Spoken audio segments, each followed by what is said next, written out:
Indira suspense காப் thriller திரைப்படத்தை எங்கேயும் எப்போதும் கண்டு மகிழ சன் நெக்ஸ்ட் ஆப் டவுன்லோட் செய்யுங்கள். நான் ஒரு 50,000 எடுத்ததுக்கு எனக்கு எப்படி எல்லாம் அட்வைஸ் பண்ணீங்க. இப்ப புனிதா எடுத்த காசுக்கு கணக்கு கேட்க மாட்டீங்களே. உங்களை நல்லா புரிஞ்சுக்கிட்டேன்ப்பா, நல்லாவே புரிஞ்சுக்கிட்டேன். உங்களுக்கு பிறந்தது புனிதா மட்டும்தான், நான் வேற யாருக்கோ பிறந்தவன் தானே. என்ன வார்த்தை சொன்ன? வார்த்தை அளந்து பேசு. ஐயோ கடவுளே, பாரு, அவளை பத்தி ஏதாவது பேசுறதுன்னா சுத்தமா இருக்கணும். இந்த மாதிரி கண்டதையும் பேசி வார்த்தையை கொட்டாத. நீ கொட்டுற வார்த்தையெல்லாம் கேட்டு நான் சும்மா இருக்க மாட்டேன்.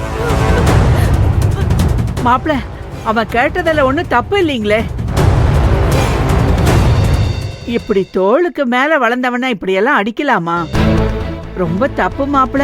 அத்த, சரி எது தப்பு எதுன்னு உங்க பேரனுக்கு சொல்லி கொடுங்க. பாரு, இது நான் சம்பாரிச்ச சொத்து. அது எப்படி காப்பாற்றணும்னு என்னை விட புனிதாவுக்கு நல்லா தெரியும். அதனால இந்த சொத்து போயிடும்னு நீ கவலைப்பட வேணாம், புரியுதா?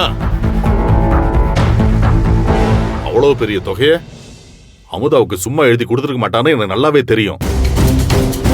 இது நான் அப்பனா சொல்ல, அவளுக்கு தொழில் சொல்லி கொடுத்த குருவா சொல்றேன்.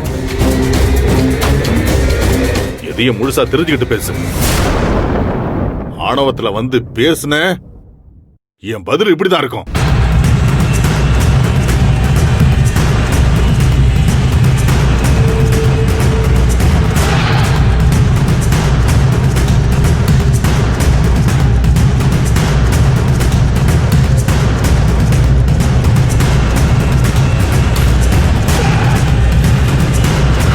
ஐயோ,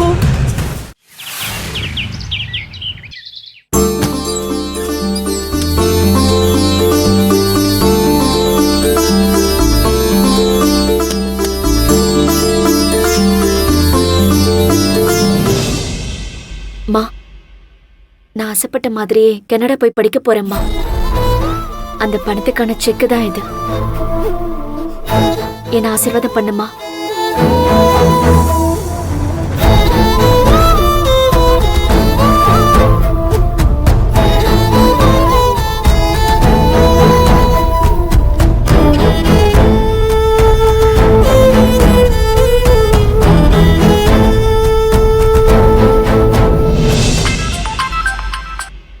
சொல்லாமுதா. ஹே பிரீத்தி, உனக்கு ஒரு குட் நியூஸ் சொல்ல போறேன். என்னடி, அண்ணனும் தங்கச்சியும் விளையாடுறீங்களா? உங்க அண்ணன் சொன்ன குட் நியூஸ்லயே நீ கனடா வரப்போறதுலன்னு உறுதி ஆயிடுச்சு. நானும் ரம்யாவும் எவ்வளவு ஃபீல் பண்ணோம் தெரியுமா? உன்னாலதான் எங்களுக்கு கனடா போய் படிக்கணும்னு ஆசையே வந்துச்சு.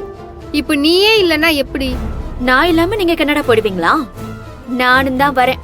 என்னடி சொல்ற, நிஜமாவா? என்ன அதிசயம் அப்படி நடந்துச்சு? என் அண்ணி எனக்காக என் அண்ணன் கிட்ட பேசி 25 லட்சத்துக்கான செக்கையும் கொடுத்து கனடா போக பெர்மிஷன் கொடுத்திருக்காங்க. ஹே, ரியலி? செம்மடி. இப்பதான் எனக்கு ரொம்ப சந்தோஷமா இருக்கு. எங்க நீ வராம போயிடுவேன் நானும் ரம்யாவும் எவ்வளவு பயந்தோம் தெரியுமா? சரி சரி, அதெல்லாம் விடு. சரி, எங்க பணத்தை கட்டணும், என்ன ஃபார்மாலிட்டிஸ், என்னென்ன டாக்குமெண்ட்ஸ் எல்லாம் எடுத்துட்டு போகணும்னு எனக்கு சொல்றியா? ஒன்னு பண்றேன், நான் இப்ப கிளம்பி உங்க வீட்டுக்கு வரேன். அதுக்கப்புறம் டாக்குமெண்ட்லாம் அரேஞ்ச் பண்ணிட்டு போய் பணத்தை கட்டிட்டு வந்துடலாம். ஓகேயா? இந்த ஐடியா கூட சூப்பரா தான் இருக்கு. நீயும் இங்க வந்துரு. நானும் ஃபீஸ் கட்ட அண்ணனை வர சொல்லிடுறேன். எல்லாரும் ஒன்னா எங்க கார்லயே போயிடலாம். உங்க காரா? ஆமா, எங்க அண்ணியோட கார் தான். அண்ணிதான் கார்ல போக சொன்னாங்க. உங்க அண்ணி கிரேட் ட்ரீ. காசையும் கொடுத்து அதுக்கு பாதுகாப்பா காரையும் கொடுத்து அனுப்புறாங்க. உண்மைதாண்டி. என் அண்ணி இல்லனா நான் கனடா போறதை நினைச்சு கூட பார்க்க முடியாது. சரி சரி, இப்படியே பேசிட்டு இருந்தா டைம் ஆயிடும். நான் கிளம்பி வரேன். எனக்கு இப்பவே கனடா போன மாதிரி இருக்கு. சீக்கிரமா கிளம்பி வா. ஓகே? ஓகேடி, பாய். ஓகே, பாய்.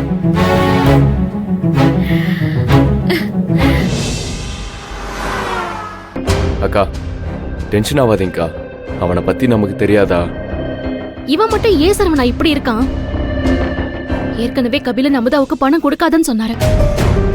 நான் தான் அமுதாவுக்காக அந்த பணத்தையே கொடுத்தேன். அந்த பணத்தை கபிலன் சேலரியில இருந்து மாசம் மாசம் மைனஸ் பண்ணிக்கலாம் தான் நான் கொடுத்தேன். என்ன சொல்ல வராங்கன்னு அவன் கேட்கணும்ல. எதுக்கு இவ்வளவு பிரச்சனை பண்ணிட்டு போறீங்க? என்னன்னே தெரியல. அதுதான் எனக்கும் புரியல.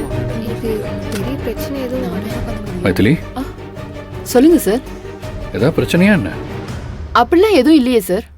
அப்புறம் ஏன் யாருமே வேலை பார்க்காம இருக்கீங்க? சார், நம்ம மணிகண்டன் சார் இருக்கார்ல, அவர் கோச்சிக்கிட்டு ஆபீஸை விட்டு வெளியே போனாரு. போகும்போது கூட இனிமே ஆபீஸ்க்கு வரமாட்டேன்னு சொல்லிட்டு போனாரு. அதை பத்தி தான் எல்லாரும் பேசிட்டு இருந்தோம் சார். மணிகண்டனா? சரி, அதெல்லாம் நாங்கள் பார்த்துக்குறோம். நீங்கள் போய் ஒர்க் பண்ணுங்க. Okay sir. விடுங்கக்கா. வாங்க மாமா, உட்காருங்க. கபிலன் வாங்க. கான்ஃபரன்ஸ்லாம் நல்லபடியா முடிஞ்சிருச்சா? அதெல்லாம் நல்லபடியாக முடிஞ்சது. உங்களுக்கு மணிகண்டனுக்கு ஏதாவது சண்டையா? என்னாச்சு கபிலன், ஏன் இப்படிலாம் கேக்குறீங்க? இல்லை, கான்ஃபரன்ஸ் மீட்டிங் முடிச்சுட்டு வெளியே வந்து பார்த்தா ஆஃபீஸ் ஸ்டாஃப்ஸ் எல்லாருமே மணிகண்டன் ஏதோ கோச்சிக்கிட்டு வேலையை விட்டு போயிட்டு தான் சொல்கிறாங்க. உண்மையா புனிதா?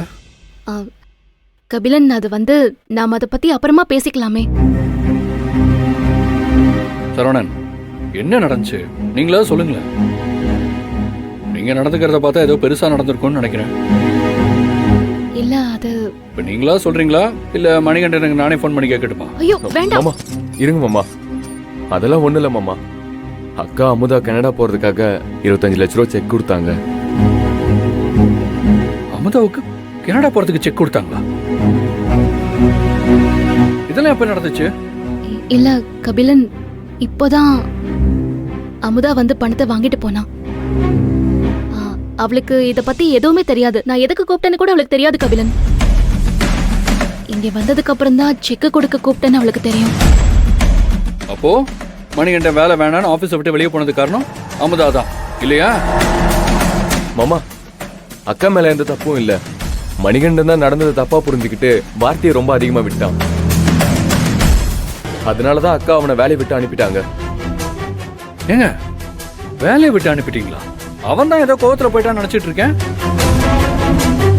ஏங்க, கொஞ்ச நேரம் தான் நான் இங்க இல்ல, அதுக்குள்ள இவ்வளவு பிரச்சனை நடந்திருக்கு. பாருங்க, அமுதா படிப்புக்காக எதுவும் செய்ய வேண்டாம் நான் தான் உங்கள்ட்ட ஏற்கனவே சொன்னேன்ல. அப்புறம் எதுக்குங்க இந்த வேலையை பாத்தீங்க? இப்ப பாருங்க பிரச்சனை எவ்வளவு பெருசா இருக்குன்னு. கபிலன், இத பாருங்க, மணிகண்டன் நினைக்கிற மாதிரி நான் ஒன்னும் சும்மால பணத்தை எடுத்து கொடுத்துடல. மாசம் மாசம் உங்க சேலரியில இருந்து மைனஸ் பண்ணிக்கலாம் தான் நான் அந்த பணத்தை ரெடி பண்ணி கொடுத்தேன். ஐயோ, அந்த விளக்கத்தெல்லாம் நான் மணிகண்டன் கிட்ட போய் எப்படிங்க சொல்லுவேன்? அவன் எப்படி நம்புவான்? சும்மாவே ஏதாவது கிடைக்குமான்னு காத்துட்டு இருப்பான். இப்ப சொல்லவா வேணும்? இது பாருங்க, நான் சொல்லியும் அமுதாக்கு நீங்க பணம் ரெடி பண்ணி கொடுத்தது ரொம்ப தப்புங்க. மாமா,